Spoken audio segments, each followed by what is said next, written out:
Chapitre 365. Le piège de Judas contre l'innocence de Marziam. Un nouveau disciple, frère de lait de Jésus. À Béthanie, chez Lazare malade. Le 3 janvier 1946. Jésus entre dans la verdure paisible du jardin des Oliviers. Marziam est toujours à côté de lui, et il rit en pensant à la course haletante que Pierre va sûrement faire pour les rejoindre. « Ô maître, qui sait ce qu'il va dire ? Et si tu avais continué pour Béthanie sans t'arrêter ici, il serait vraiment dans un triste état. » Jésus sourit lui aussi en regardant l'adolescent. « Oui, il va m'ensevelir sous ses lamentations, mais cela lui servira, la prochaine fois, à être plus attentif. » Je parlais, lui se distrayait en bavardant avec l'un ou l'autre. « Il l'interrogeait, Seigneur, » dit pour l'excuser Marziam qui ne rit plus. On fait signe avec bonne grâce que l'on répondra plus tard, quand la parole du Seigneur se tait. Souviens-toi de cela pour ton avenir, quand tu seras prêtre. Exige le plus grand respect aux heures et dans les lieux où l'on donne l'instruction. Mais alors, Seigneur, ce sera le pauvre Marziam qui parlera. Peu importe, c'est toujours Dieu qui parle par les lèvres de ses serviteurs aux heures de leur ministère, et on doit les écouter en tant que tels, en silence et avec égard. Marziam fait une grimace significative pour commenter son raisonnement intérieur. Jésus qui l'observe lui dit « Tu n'en es pas convaincu ? Pourquoi cette moue ? Parle sans crainte, mon enfant. » Mon Seigneur, je me demandais si Dieu est aussi sur les lèvres et dans le cœur des prêtres d'aujourd'hui, et je me demandais avec terreur si ceux de l'avenir seront pareils, et j'en concluais que beaucoup de prêtres donnent une piètre image du Seigneur. J'ai sûrement péché, mais ils ont le cœur tellement mauvais et avare et sec que... Ne juge pas. Rappelle-toi cependant ce sentiment de dégoût. Pense-y à l'avenir, et tends de toutes tes forces à ne pas ressembler à ceux qui te rebutent, pas plus que ceux qui dépendront de toi. Fais servir au bien jusqu'au mal que tu vois. Toute action et toute connaissance doivent se changer en bien en passant par une volonté et un jugement droit. Ô Seigneur, avant d'entrer dans la maison que l'on voit déjà, réponds encore à une question. Tu ne nies pas que le sacerdoce actuel est imparfait. Tu me demandes à moi de ne pas juger. Mais toi, tu juges et tu peux le faire, et tu juges avec justice. Maintenant, Seigneur, écoute ce que je pense. Quand les prêtres d'aujourd'hui parlent de Dieu et de la religion, étant tels qu'ils sont pour la plupart, je parle maintenant des plus mauvais, faut-il encore les écouter comme s'ils disaient la vérité ? Toujours, mon fils, par respect pour leur mission. Quand ils agissent dans le cadre de leur ministère, ce n'est plus l'homme Anne ou l'homme Sadoc et ainsi de suite, mais c'est le prêtre qui agit. Sépare toujours du ministère la pauvre humanité. Mais s'il s'en acquitte mal, Dieu suppléera. Et puis, écoute, Marziam, il n'y a pas d'homme complètement bon ou complètement mauvais, et personne n'est si complètement bon qu'il soit en droit d'estimer ses frères complètement mauvais. Il faut tenir compte de nos défauts, leur opposer les bonnes qualités de celui que nous voulons juger, alors nous aurons une juste mesure de jugement charitable. Je n'ai pas encore trouvé un homme complètement mauvais. Pas même d'Horace, Seigneur ? Pas même lui, car c'est un mari honnête et un père affectueux. Ni même son père ? Lui aussi était un mari honnête et un père affectueux. Mais il n'était pas que cela pourtant. Il n'était pas que cela, mais en cela il n'était pas mauvais. Par conséquent, il n'était pas complètement mauvais. Même Judas n'est pas mauvais ? Non. Mais il n'est pas bon. Il n'est pas totalement bon, comme il n'est pas totalement mauvais. N'es-tu pas convaincu de ce que je dis ?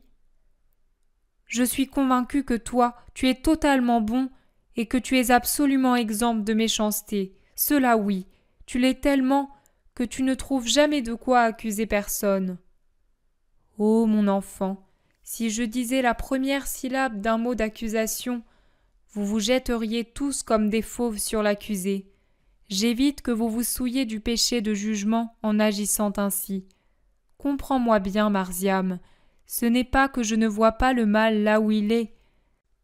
Ce n'est pas que je ne vois pas le mélange de mal et de bien qu'il y a chez certains.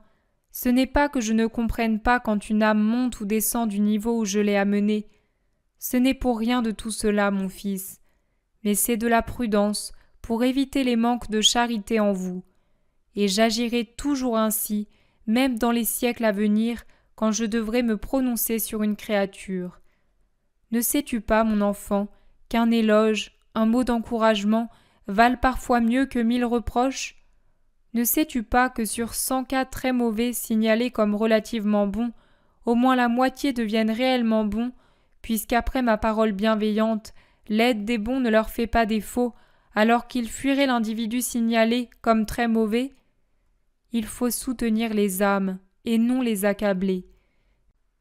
Mais si, moi, je ne suis pas le premier à les épauler, à voiler ce qu'il y a de mauvais, à susciter en vous bienveillance et secours pour elles, jamais vous ne viendriez à leur aide avec une miséricorde active.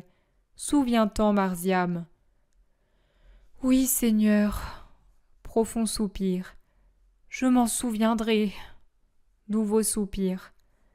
Mais c'est bien difficile devant certaines évidences. Jésus le regarde fixement, mais il ne voit que le haut du front du garçon, qui baisse beaucoup la tête. Marziam, lève la tête, regarde-moi et réponds. Quelle est l'évidence qu'il est difficile de nier? Marziam s'embrouille, il rougit sous sa peau un peu brune, il répond. Mais il y en a tant, Seigneur. Jésus insiste. Pourquoi as-tu cité Judas? Parce que c'est une évidence, peut-être celle qu'il t'est le plus difficile à surmonter. Que t'a fait Judas? En quoi t'a-t-il scandalisé? Jésus pose la main sur les épaules de l'adolescent, maintenant tout empourpré tant il est rouge. Marziam le regarde, les yeux brillants, puis il se dégage et s'échappe en criant. « C'est un profanateur, Judas! Mais je ne peux rien dire! Aie pitié de moi, Seigneur! » Et il va se cacher en larmes, appelé en vain par Jésus, qui a un geste de douleur découragé. Son cri a pourtant attiré l'attention des habitants de la maison de Gethsémani, et sur le seuil de la cuisine apparaissent Jonas et la mère de Jésus, suivis des femmes disciples, Marie, femme de Clopas, Marie Salomé et Porphyrée. Voyant Jésus, elle s'avance vers lui. « Paix à vous toutes, me voici, maman. » « Seule? Pourquoi? » « Je suis allée de l'avant. J'ai laissé les autres au temple, mais j'étais avec Marziam. »« Et où est maintenant mon fils? Je ne le vois pas ?» demande Porphyrée un peu inquiète. « Il est monté là-haut, mais il va venir. Avez-vous de quoi nourrir tout le monde?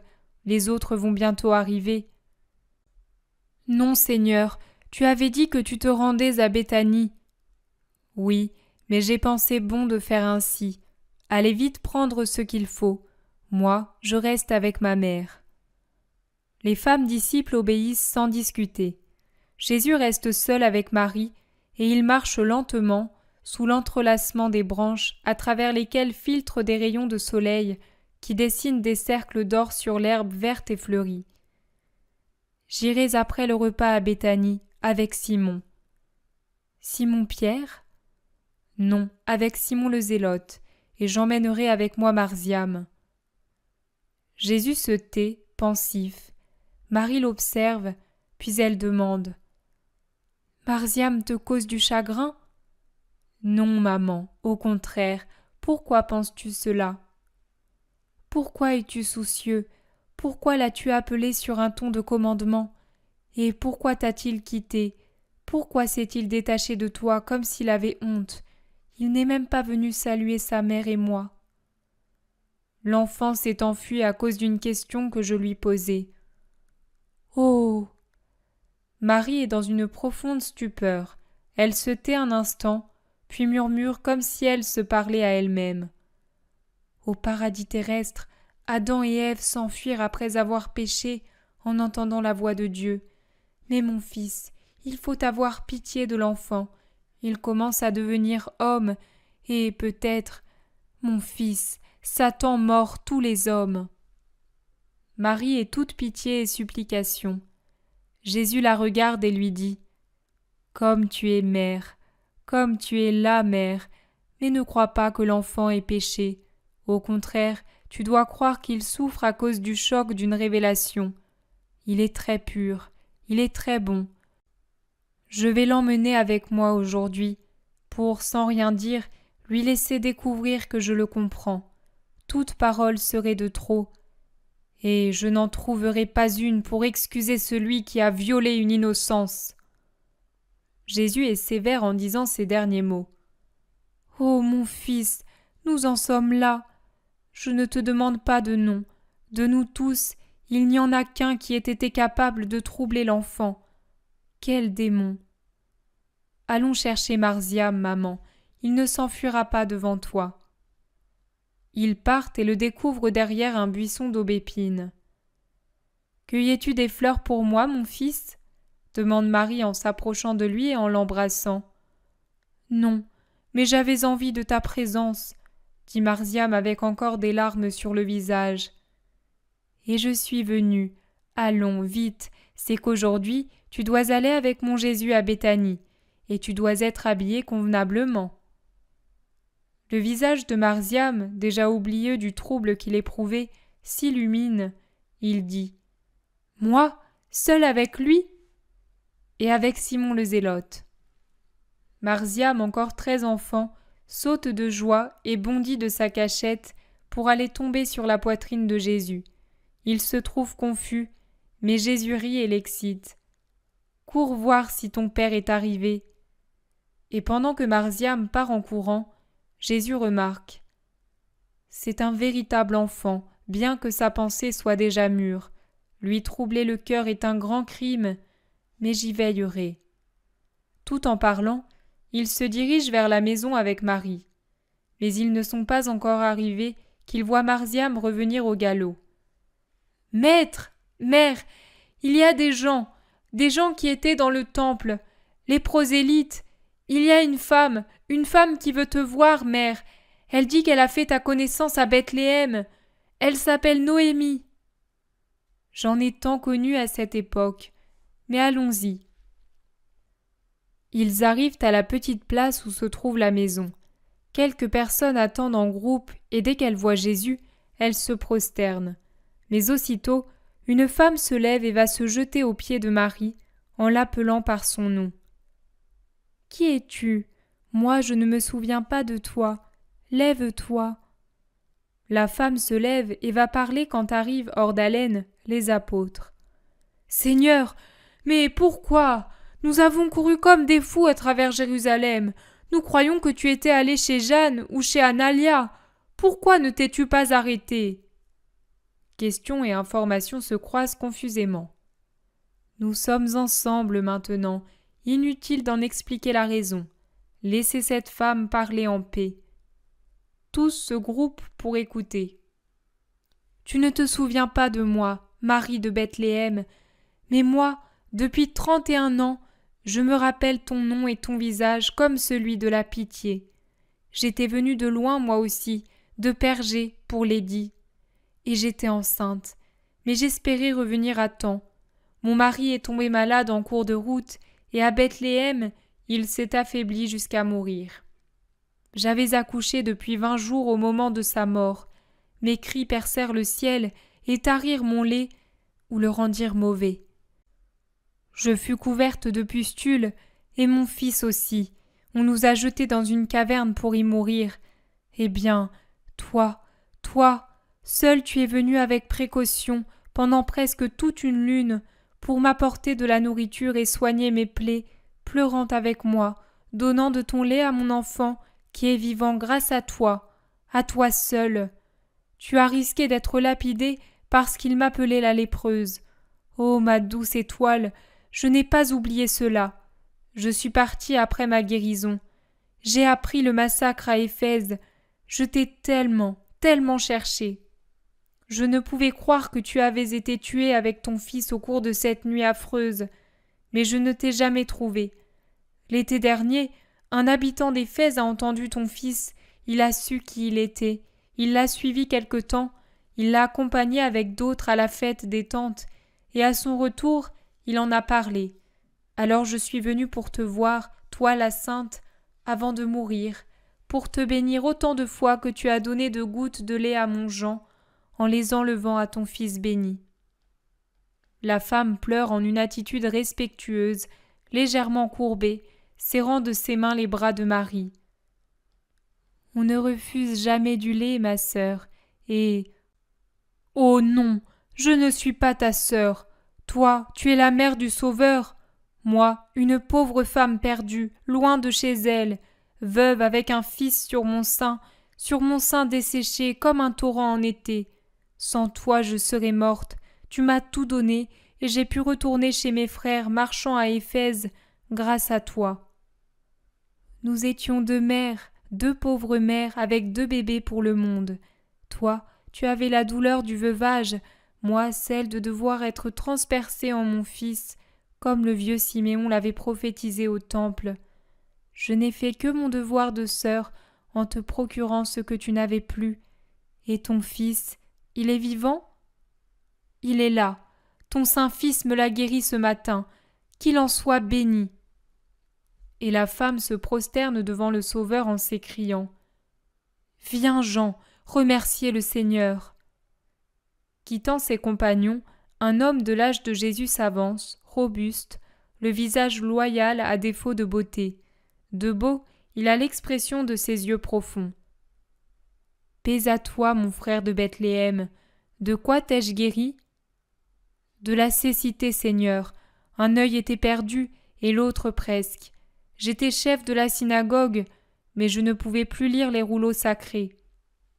Désormais, tu les liras avec une plus grande foi.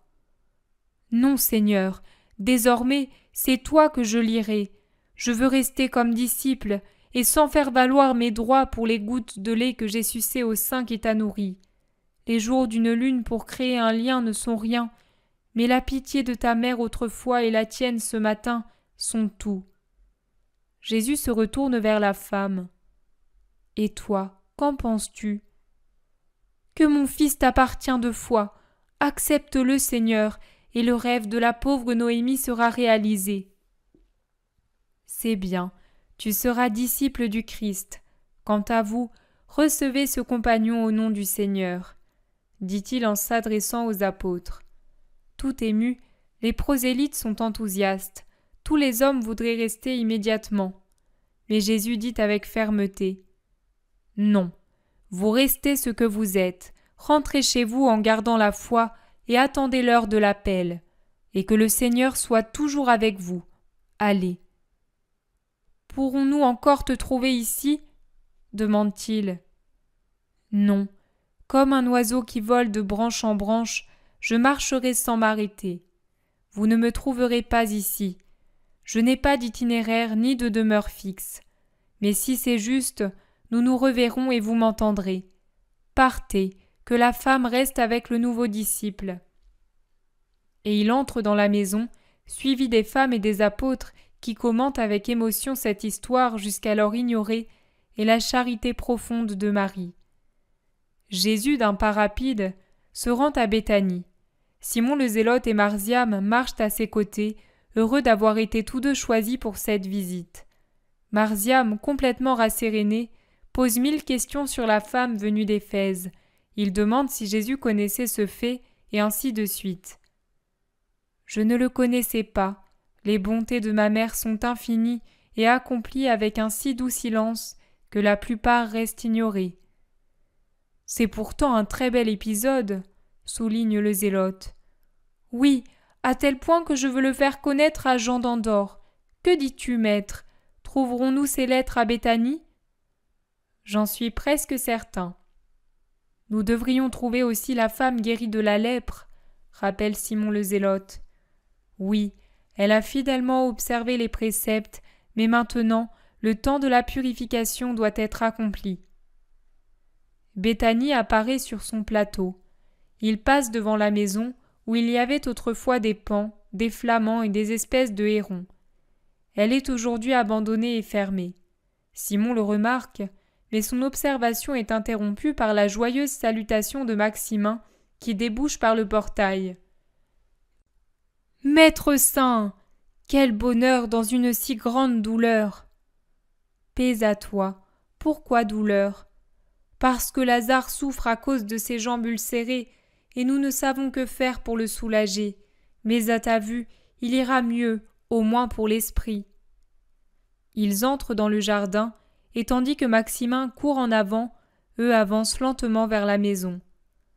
Marie de Magdala accourt dehors avec son cri d'adoration « Rabouni !» suivi par Marthe, qui est plus calme. Elles sont toutes les deux pâles comme des personnes qui ont souffert et veillé. « Relevez-vous, allons tout de suite voir Lazare. »« Ô maître, maître qui peut tout, guéris mon frère !» supplie Marthe. « Oui, bon maître, il souffre plus qu'il ne peut le supporter, il s'épuise, il gémit, il va certainement mourir si cela continue. Aie pitié de lui, Seigneur !» insiste Marie. « Je suis toute pitié, mais l'heure du miracle n'est pas venue pour lui. Qu'il soit courageux, et vous avec lui. Aidez-le à faire la volonté du Seigneur. »« Ah, tu veux dire qu'il doit mourir ?» gémit Marthe tout en pleurs. Marie a les yeux noyés de larmes, mais brillants de passion, d'une double passion pour Jésus et pour son frère. « Ô maître, mais en agissant ainsi, tu m'empêches de te suivre et de te servir, et tu empêches mon frère de jouir de ma résurrection. Ne veux-tu donc pas que dans la maison de Lazare, on se réjouisse d'une résurrection ?» Jésus la regarde avec un fin et bon sourire. « D'une seule ? Allons, vous me prenez pour bien incapable si vous croyez que je ne peux vous relever qu'une seule fois. Soyez bonne et courageuse. Allons, et ne pleurez pas ainsi, vous l'accableriez de soupçons pénibles. » Et il s'éloigne le premier. Certainement pour faciliter les soins, Lazare a été transporté dans une salle proche de la bibliothèque, en face de la grande pièce réservée aux banquets. Maximin lui indique la porte, mais laisse Jésus entrer seul. « Paix à toi, Lazare, mon ami. »« Maître saint, paix à toi. Pour moi, dans mes membres, il n'y a plus de paix. Mon âme est accablée. Je souffre tant, Seigneur. Donne-moi ton cher commandement. Lazare, sort, et je me lèverai guéri pour te servir. »« Je te l'ordonnerai, mais pas maintenant, » répond Jésus en l'embrassant. Lazare est très maigre, jaune, les yeux enfoncés. Il est visiblement très malade et très affaibli. Il pleure comme un enfant, en montrant ses jambes enflées, bleuâtres, avec des plaies que je qualifierais de variqueuses, ouvertes en plusieurs endroits. Il espère peut-être qu'en lui montrant cette ruine, le Seigneur sera ému et fera un miracle. Mais Jésus se borne à replacer délicatement sur les plaies les linges enduits de baume. « Tu es venu pour rester ?» demande Lazare déçu. « Non, mais je viendrai souvent. »« Comment ? Tu ne passes pas la Pâque avec moi, cette année encore ? Je me suis fait porter ici exprès. Tu m'avais promis à la fête des Tantes que tu resterais longtemps avec moi après les enseignies. »« Je le ferai, mais pas maintenant. Cela te gêne que je reste assis ici, sur le bord de ton lit ? » ?»« Oh non, au contraire, la fraîcheur de ta main semble adoucir l'ardeur de ma fièvre. Pourquoi ne restes-tu pas, Seigneur ? » ?»« Parce que comme tu es tourmenté par tes plaies, moi je le suis par mes ennemis. Pour tous, Béthanie a beau être comprise dans les limites prescrites pour la scène, pour moi, on considérerait comme un péché de consommer la Pâque ici. Pour le Sanhédrin et les pharisiens, tout ce que je fais est mal. Ah, les pharisiens, c'est vrai, mais dans l'une de mes maisons, alors, au moins cela. Cela oui, mais par prudence, je le dirai au dernier moment. Oui, ne fais confiance à personne. Tout s'est bien passé avec Jean. Tu sais, hier Ptolemaï est venu avec d'autres, et il m'a apporté des lettres pour toi. Ce sont mes sœurs qui les ont. Mais où sont restées Marthe et Marie? Elles ne se soucient pas de te faire honneur? Lazare est irrité comme beaucoup de malades. Sois tranquille, elles sont dehors avec Simon et Marziam. Je suis venu avec eux et je n'ai besoin de rien. Je vais les appeler. Ils hèlent ceux qui par respect étaient restés dehors. Marthe sort et revient avec 2 rouleaux qu'elle tend à Jésus. Marie rapporte que le serviteur de Nicodème a dit qu'il précédait son maître, qui arrive avec Joseph d'Arimathie. En même temps, Lazare se souvient d'une femme qui s'est présentée hier en ton nom. Ah oui, sais-tu de qui il s'agit? Elle nous l'a dit. C'est la fille d'un homme riche de Jéricho, parti en Syrie tout jeune depuis des années. Il l'a appelée Anastassika, en souvenir de la fleur du désert. Cependant, elle n'a pas voulu faire connaître le nom de son mari, explique Marthe. Il n'en est pas besoin. Il l'a répudiée, et elle est donc uniquement une femme disciple. Où se trouve-t-elle? Elle est bien fatiguée et elle dort. Ces derniers jours et nuits, elle n'était pas en forme. Si tu veux, je vais l'appeler. Non, laisse-la dormir. Je m'en occuperai demain. Lazare regarde Marziam avec admiration. Et Marziam est sur les charbons ardents. Il voudrait bien savoir ce qu'il y a sur les rouleaux. Jésus le comprend et les ouvre. Lazare dit « Comment? Il est au courant ?» Oui, lui et les autres, excepté Nathanaël, Philippe, Thomas et Judas. « Tu as bien fait de le lui tenir caché à celui-là, » tranche Lazare. « Moi, j'ai beaucoup de soupçons. » « Je ne suis pas imprudent, mon ami, » interrompt Jésus. Et il lit les rouleaux en rapportant les principales nouvelles, à savoir qu'ils se sont bien acclimatés tous les deux, que l'école est prospère et que sans l'affaiblissement de Jean, tout irait bien. Mais il ne peut en dire plus parce qu'on annonce l'arrivée de Nicodème et de Joseph. « Dieu te garde, maître, toujours comme ce matin. » Merci, Joseph.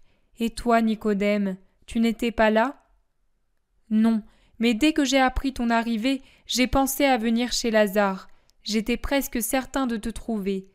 Joseph m'a accompagné. Il parle des événements de la matinée autour du lit de Lazare, qui s'y intéresse tellement qu'il semble oublier sa souffrance. « Mais ce Gamaliel, Seigneur, tu as entendu ?» dit Joseph d'Arimathie. « J'ai entendu. » Nicodème dit « En revanche, moi je dis, ce Judas de Kériot, Seigneur, après ton départ, je l'ai trouvé vociférant comme un démon au milieu d'un groupe d'élèves des rabbis. Il t'accusait et te défendait à la fois, et je suis sûr qu'il était vraiment convaincu de bien faire. Eux voulaient te prendre en défaut, sûrement poussés par leur maître. Lui combattait leurs accusations avec une fougue peinée en disant « Mon maître n'a qu'un tort, c'est de faire trop peu éclater sa puissance. Il laisse passer l'occasion. Il fatigue les bons par son excessive douceur. Il est roi et il doit agir en roi. Vous le traitez en serviteur parce qu'il est doux. Et lui se ruine à n'être que doux. Pour vous qui êtes lâches et cruels, il n'y a que le fouet d'un pouvoir absolu et violent. Ah, pourquoi ne puis-je faire de lui un violent Saül ?» Jésus hoche la tête sans mot dire. « Néanmoins, il t'aime à sa manière, » observe Nicodème. « Quel homme déconcertant !» s'exclame Lazare. « Oui, tu l'as dit.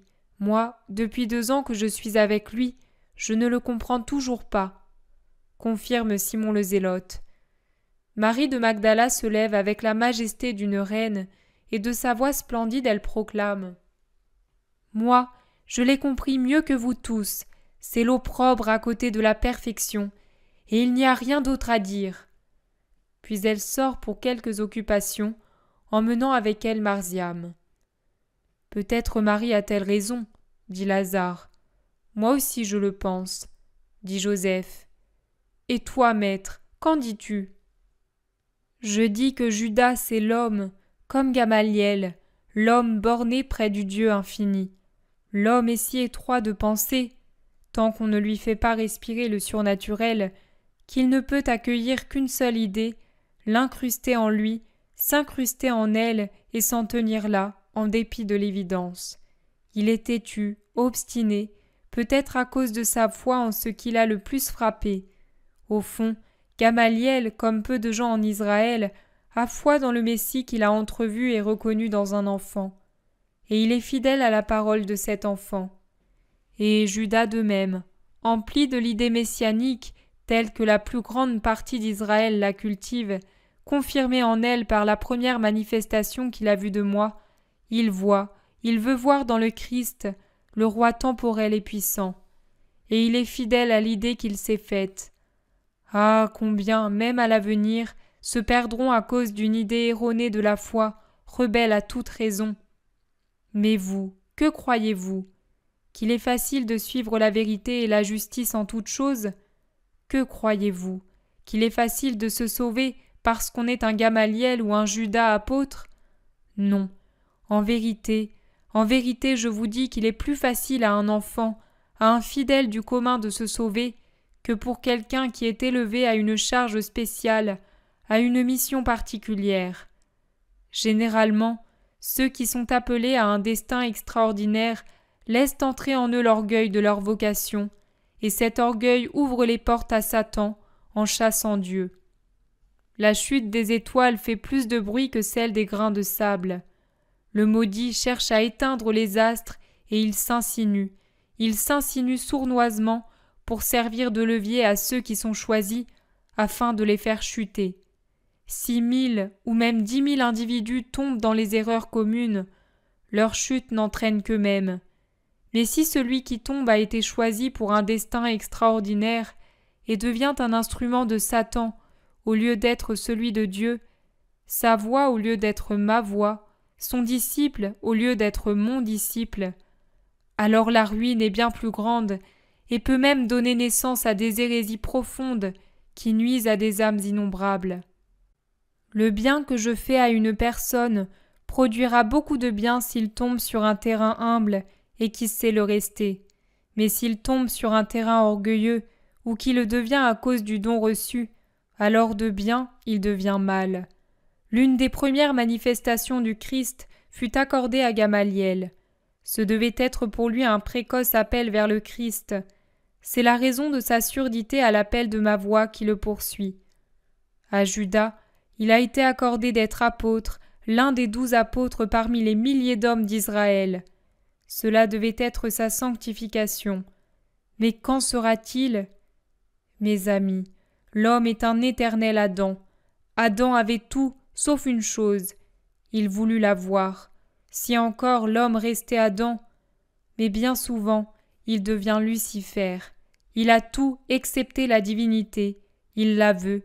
Il veut le surnaturel pour étonner, pour être acclamé, craint, connu, célébré.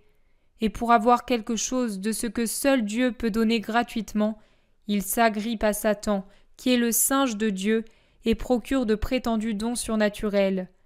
Ah, quel horrible sort est celui de ces satanisés! Je vous quitte, mes amis. Je me retire pour quelque temps. J'ai besoin de me recueillir en Dieu. Jésus sort très troublé. Ceux qui sont restés, Lazare, Joseph, Nicodème et Simon le Zélote, se regardent. « Tu as remarqué comme il était bouleversé ?» demande à mi-voix Joseph à Lazare. « Oui, il semblait voir un spectacle horrible. »« Que peut-il avoir dans le cœur ?» demande Nicodème. « Il n'y a que lui et l'Éternel qui le sachent, » répond Joseph. « Tu ne sais rien, Simon ?» « Non. Il est certain que depuis des mois, il est très angoissé. » « Que Dieu le sauve. Mais il est incontestable que la haine augmente. » « Oui, Joseph, la haine augmente. Je crois que bientôt, la haine va vaincre l'amour. »« Ne dis pas cela, Simon. S'il devait en être ainsi, je ne demanderais plus de guérir. Mieux vaut mourir que d'assister à la plus horrible des erreurs. » Des sacrilèges, devrais-tu dire, Lazare. Et pourtant, Israël en est capable. Il est mûr pour réitérer le geste de Lucifer en faisant la guerre au Seigneur béni. Soupire Nicodème. Un silence pénible s'établit, comme une morsure qui leur serre la gorge. La nuit tombe dans la pièce où 4 hommes honnêtes pensent au futur criminel.